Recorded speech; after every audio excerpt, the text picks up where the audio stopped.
అర్థమయ్యేట్టు చెబుతా. బాగా చూడు. ఇవి పవర్ జనరేటర్స్, ఇవి విండ్ జనరేటర్స్, ఇవి ట్రాన్స్మిషన్స్, ఇవి ట్రాన్స్ఫార్మర్స్, ఇవి ఎలక్ట్రిక్ పోల్స్, ఇవి సెల్ టవర్స్. ఇవి రూపుదిద్దుకోవటం మొదలై కేవలం 200 సంవత్సరాలు, కానీ లక్షల సంవత్సరాలకు ముందే సరిగ్గా ఇలాంటి ఆకారాలతో మన ఆలయాల విమాన గోపురాలు, గాలి గోపురాలు, ధ్వజస్తంభాలు నిర్మించబడ్డాయి. ఆలయ ప్రాంగణాల్లో ఉండే తులసి, రావి, మారేడు వంటి మొక్కలు ఎయిర్ ప్యూరిఫైర్స్ గా పనిచేస్తాయి. ఆలయాల్లో అర్చకులు చేసే ముద్రలు ఆక్యుప్రెజర్ గా మారి శరీరంలోని ప్రాణశక్తిని ప్రేరేపిస్తాయి. వీటి ద్వారా వీళ్ల కాన్సంట్రేషన్ హై లెవెల్ కి చేరుతుంది. దీన్నే తంత్రం అంటారు. వాళ్ళు పలికే శబ్దాలు ఎలక్ట్రోమాగ్నెటిక్ వేవ్స్, విద్యుదయస్కాంత శక్తి తరంగాలుగా మారతాయి. ఆ శబ్దాల అర్థాలు మైక్రోవేవ్స్, సూక్ష్మ భావ తరంగాలుగా పనిచేస్తాయి. దీన్నే మంత్రం అంటారు. గుళ్ళు కట్టేటప్పుడు బంగారం, వెండి వంటి ఖనిజాలతో పాటు నవరత్నాలను భూమిలో నిక్షిప్తం చేస్తారు. ఇవి ఎర్త్ పిట్స్ గా పనిచేస్తూ శక్తిని ఆలయ ప్రాంగణమంతా వ్యాపింపచేస్తాయి. రాతి విగ్రహాల క్రింద, ధ్వజస్తంభాల క్రింద లోహపు రేకులతో తయారైన యంత్రాలుంచుతారు. గాలి గోపురాలపై, విమాన గోపురాలపై లోహ నిర్మిత కలశాలు అమర్చుతారు. ధ్వజస్తంభాలకు లోహపు తొడుగులు వేస్తారు. ఉత్సవ విగ్రహాలను పంచలోహాలతో తయారు చేస్తారు.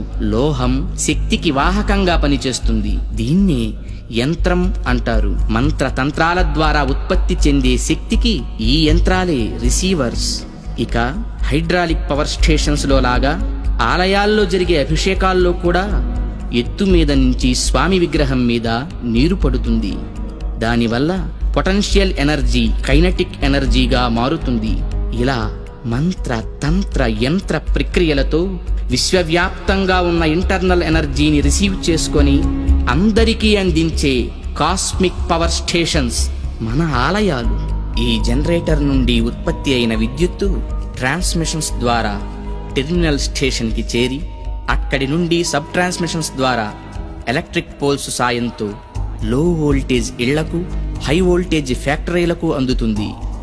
సరిగ్గా ఈ జనరేటర్ లాగే గర్భగుడిలోకి చేరిన శక్తి అంతరాలయమంతా ప్రసరించి పరివార దేవతల ద్వారా విస్తరించి ఎలక్ట్రిక్ పోల్స్ వంటి ధ్వజస్తంభాల సాయంతో సామాన్యుల నుంచి మహాభక్తుల దాకా వాళ్ళ స్థాయికి తగ్గట్టు అందరికీ అందుతుంది. అందుకే గుళ్ళకి వెళ్లే భక్తులు ప్రశాంతతను పొందుతున్నారు, గ్రహణ శక్తిని పెంపొందించుకుంటున్నారు. ఆ శక్తితోనే సమస్యలను పోగొట్టుకోగలుగుతున్నారు. అంటే అర్చకులు ఎలక్ట్రీషియన్సా? యా. అంటే మీరు చదివింది సైన్సా? Common sense. అందుకే గుండె పని చేస్తున్నంత కాలం దేహం బాగుంటుంది, గుడి పని చేస్తున్నంత వరకు దేశం బాగుంటుంది. నవ్య చైతన్య జీవనానికి అంకురార్పణ, భవ్య సౌజన్య భావాల సంతర్పణ.